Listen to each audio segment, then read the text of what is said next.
Now you say Article 16 clause 4 says, if the state feels that the community or class has not been adequately represented in the government, clear, that is why and then only the government can provide reservations.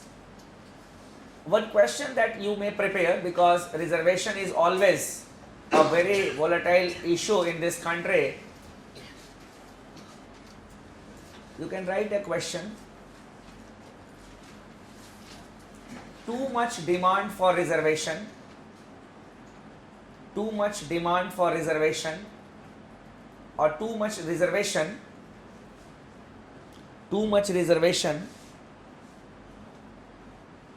can dilute the very purpose of reservation. I repeat, too much reservation can dilute the very purpose of reservation.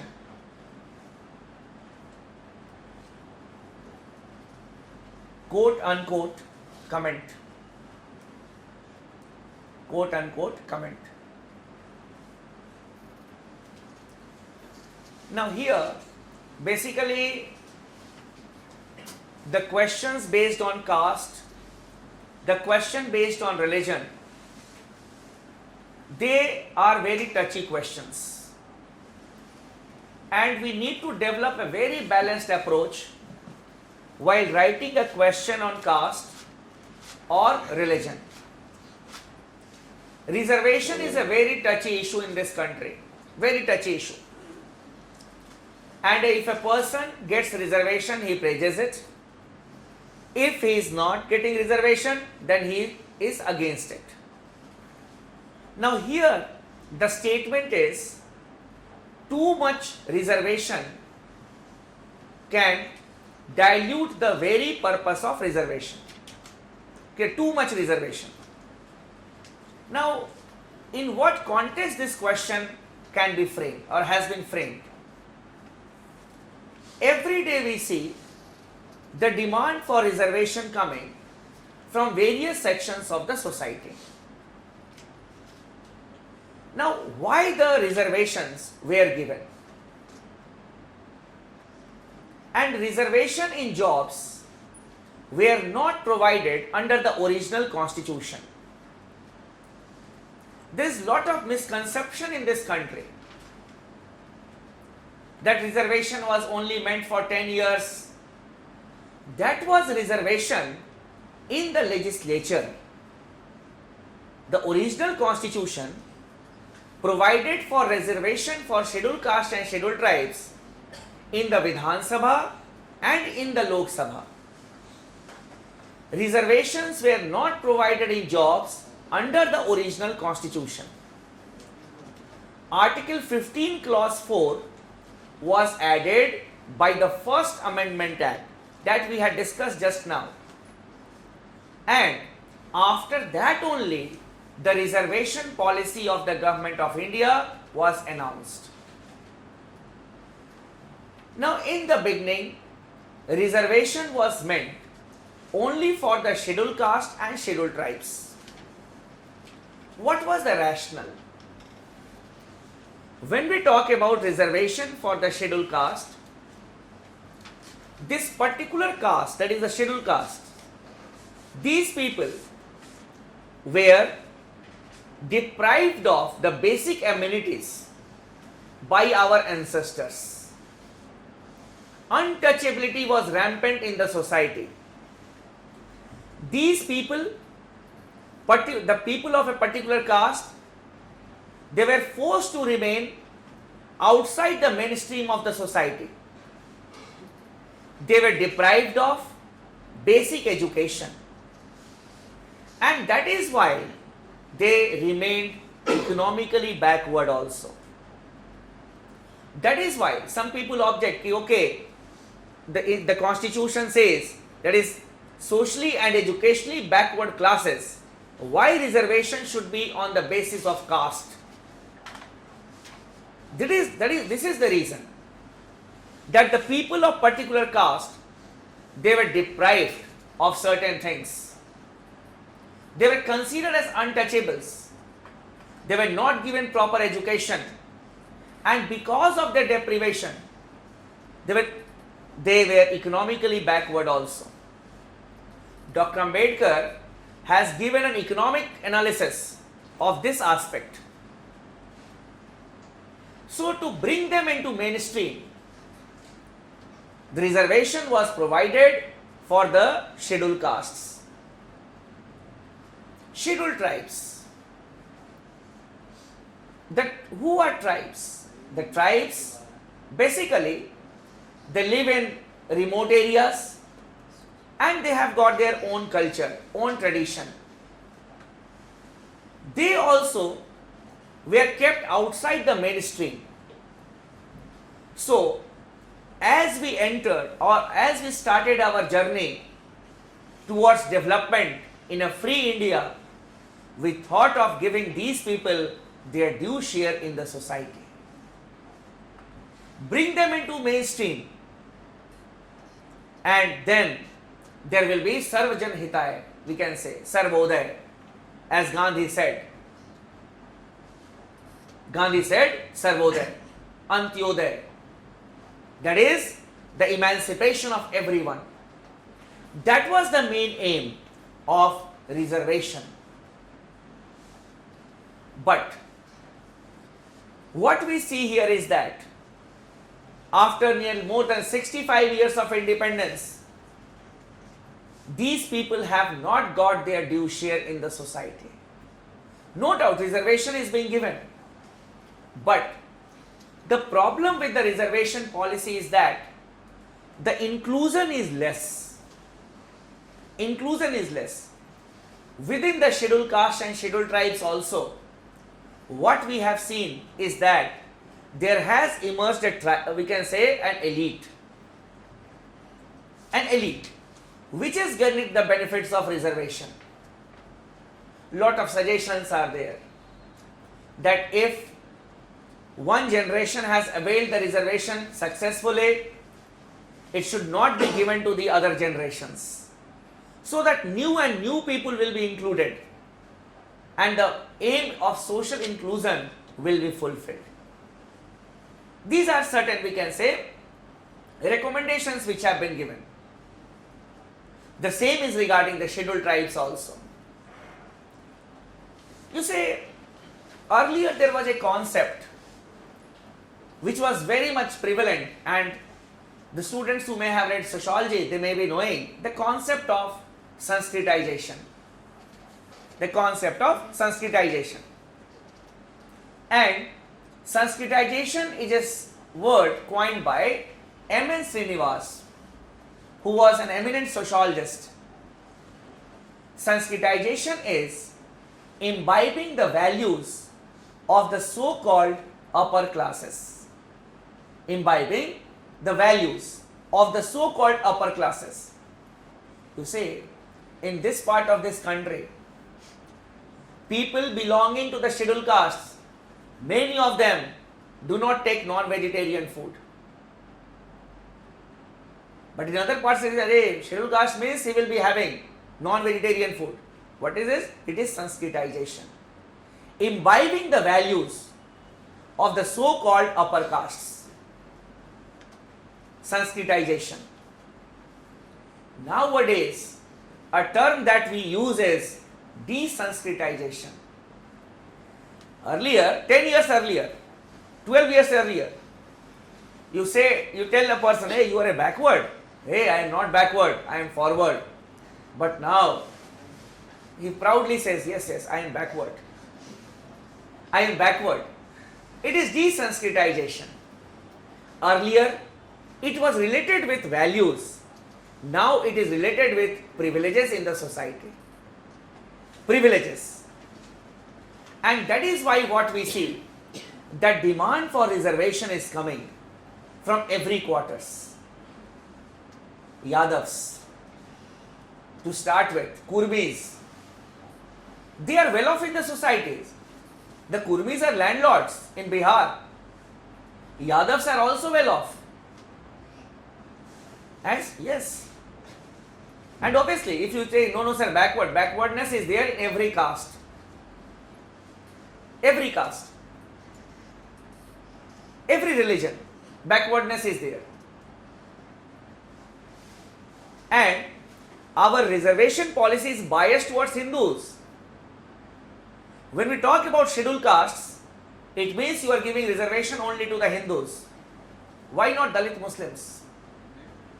This is a big question. Scheduled caste is a typical phenomena in Hinduism only. OBC may be there in Muslims, but not. That is why there is a demand for reservation for Dalit Muslims also. It is a larger question. Larger question. Then, so some sections they demand, and obviously we can justify it, Dalit Muslims. Then Jats. I don't know whether the Jats are backward or forward. I don't know about it. But yes, there is a demand. In some of the states they have been recognized as OBCs. And the Congress government, it had declared that the Jats will be in the central list of the OBC, which the Supreme Court had declared as null and void. It has declared it as null and void. Then another demand that has shaken a state, the demand by the Patels for inclusion in OBC. That is why this question is apt here. Too much demand or too much reservation can dilute the very purpose of reservation. If we are going to live in a country with 100% reservation. Yes, it is a big question. It is a big question. You know, there are people in all the communities who do not get 2 square meals a day. There are people in all the communities. So, if they will not be given certain privileges in the society because they are born in a particular class or a particular caste, if there is a sin that they have committed, larger question. Basically, the main problem in this country is that we consider reservation as the only means of achieving social justice and caste as the only, we can say, basis. But caste should not be the only basis and reservation should not be the only means of achieving social justice in the society. Lot of other affirmative actions are there, and those affirmative actions can be strengthened. Providing education, good quality of education to start with, so that there will be a level playing field at a level. So basically, reservation should be given only to the needy, those who are really in need of reservation, those who are really backward. Economy may not be a criteria because it is also a very ambiguous thing.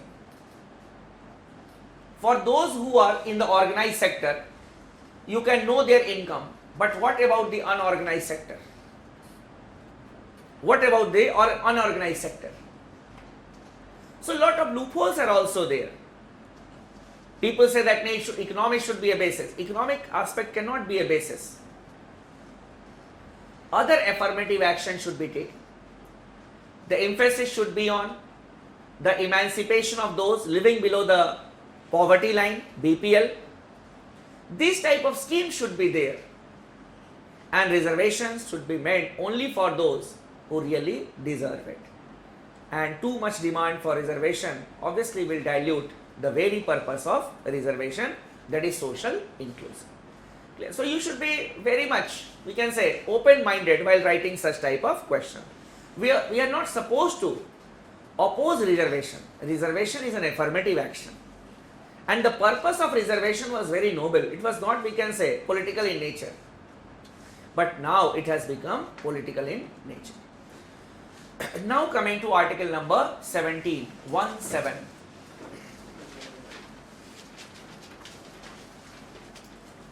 Article 17 abolishes untouchability. Article 17 abolishes untouchability.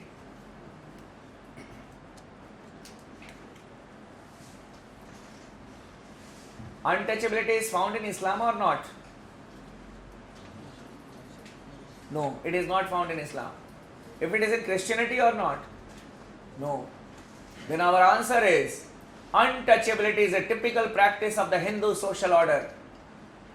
Not to touch a person of the so-called lower caste. So-called. Clear? Lower caste. I do not use this word lower caste or upper caste.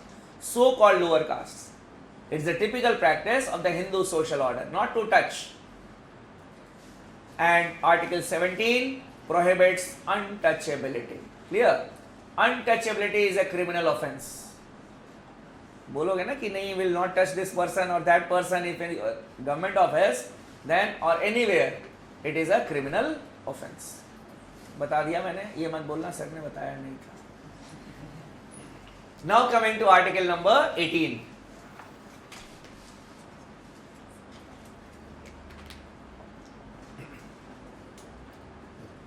Article 18 abolishes titles. Article 18 abolishes titles.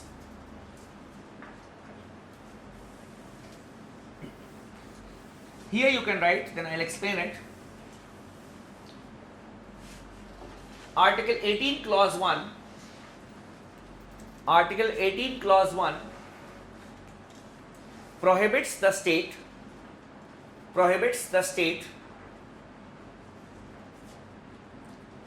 from conferring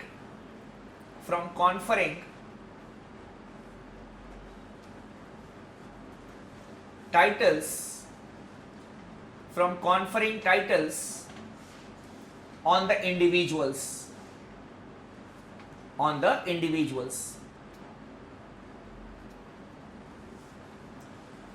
Those titles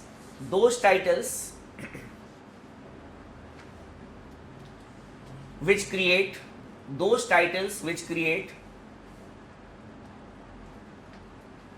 artificial social barriers,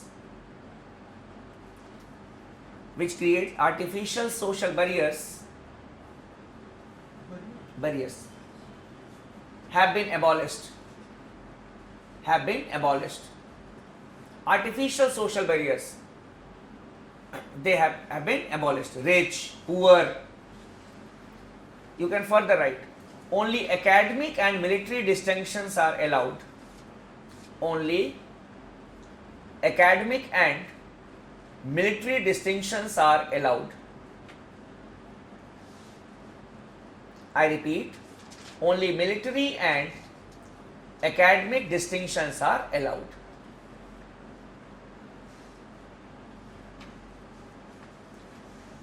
So the state, basically during the British time, the titles were given like Sir, Rai Bahadur, Rai Chaudhary, and these titles were given to create artificial social barriers. Acha, he is Rai Bahadur, means he is a well-off person, he is above others. Rai Chaudhary, he is above others. These type of titles have been abolished. Academic distinctions are allowed, doctorate, or we can say the military distinctions are also allowed. There was a controversy regarding the national awards. I am coming to that. There was a controversy regarding the national awards. The national awards were initiated or were introduced in 1954. Bharat Ratna, Padma Vibhushan, Padma Bhushan and Padma Shri. They continued till 1977. But when the Janata Party government came to power, it discontinued. It discontinued it. And when but what had happened meanwhile? Mrs. Indira Gandhi, when she was the Prime Minister, she herself took Bharat Ratna. Here, she herself took Bharat Ratna. So, when the Janata Party government came to power, the discontinuity, that these awards are useless things, unnecessarily they are being given on political lines. When Mrs. Gandhi came to power again, the awards were revived. And there was a case which was filed in the court, Balaji Raghavan case.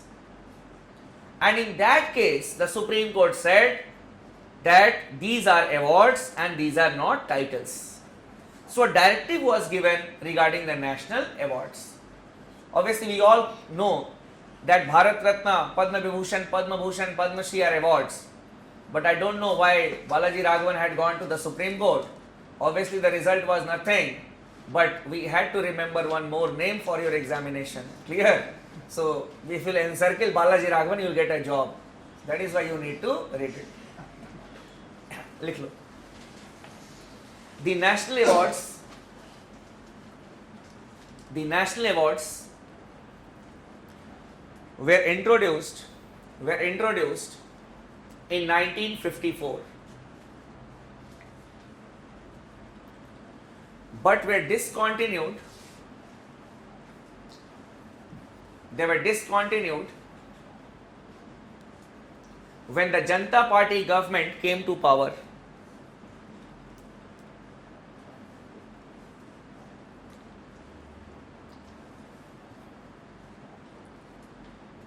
Janata Party government came to power.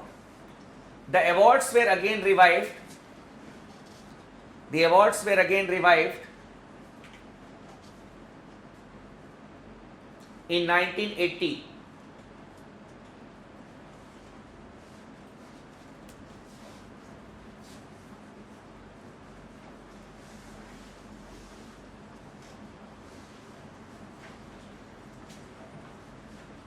In the Balaji Raghavan versus Union of India case, 1992,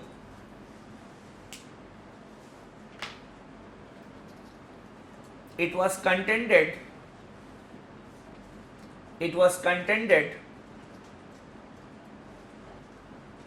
that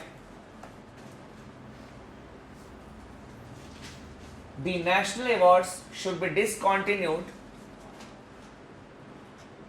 The national awards should be discontinued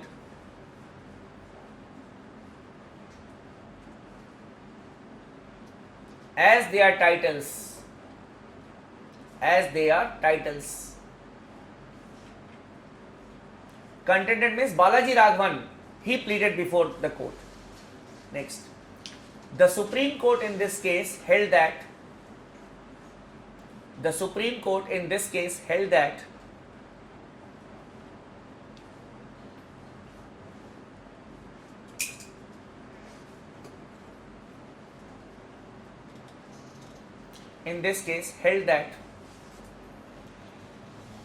these are awards and not titles.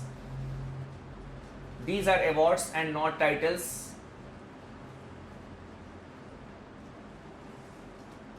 And are given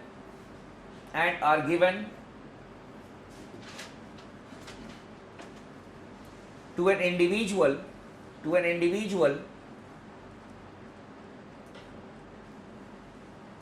for rendering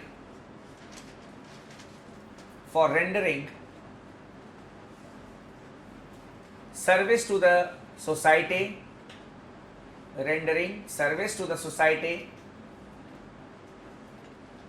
or the state.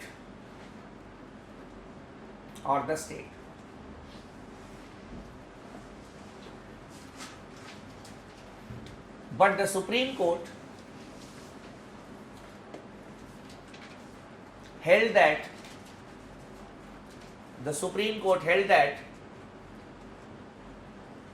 these awards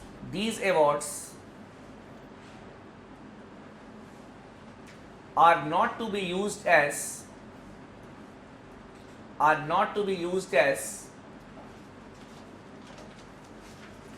suffixes or prefixes.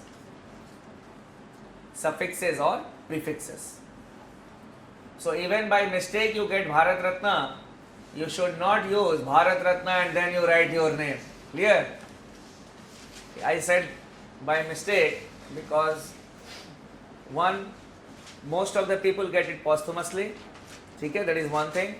And secondly, you need to be good in the book of the government. That is, you should be in the good book of the government. Now, coming to article number 18, clause 2. 18, clause 2.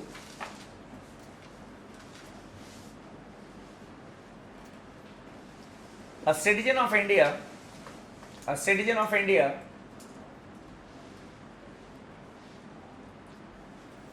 before receiving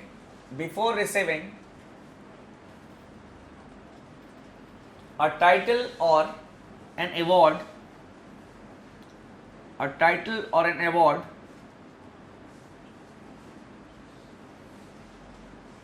from another country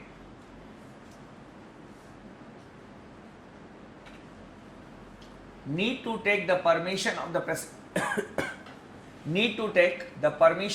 President of India, or need to take the prior permission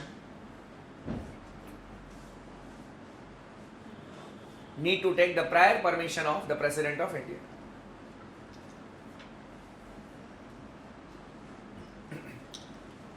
The President will say that what type of title the person will be given in that country. And when knighthood was given to Sunil Gavaskar, he refused to take it because knighthood is given to a person having special status in the United Kingdom, sir. But when Nishan-e-Pakistan was given to Morarji Desai, he accepted it because Nishan-e-Pakistan is just like our Bharat Ratna. Clear? And that is why he accepted it.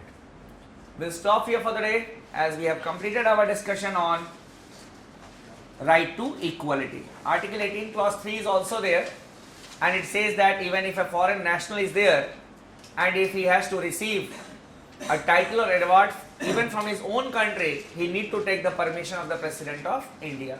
But even if you don't read it, it hardly matters. It has never been asked in the examination. Okay, we'll stop here for the day. I'll see you tomorrow at 9 o'clock in the morning. Sir, regarding that diplomatic immunity, in the newspaper it was written that we should declare him as persona non grata. What is that? Yes? Sir, regarding that diplomat, it was written that we should declare him as persona non grata. What is that? Persona non grata. That we should be, basically we'll have to say what we should do. Basically, we'll have to see that in absentia the court can have the case, but obviously that cannot do. That may be the view of the person who may have written it. Technically, you cannot do it. Clear? Sir, what do you mean by that? What is that? What is this? In the absence of that, we can have the case, even if he is not there. We can file a case. It hardly matters. The other persons can be prosecuted, but not the person if he has got a diplomatic immunity. If he is arrested or not. He will be deported to his country. He will be sent back. Saudi Arabia wale will have.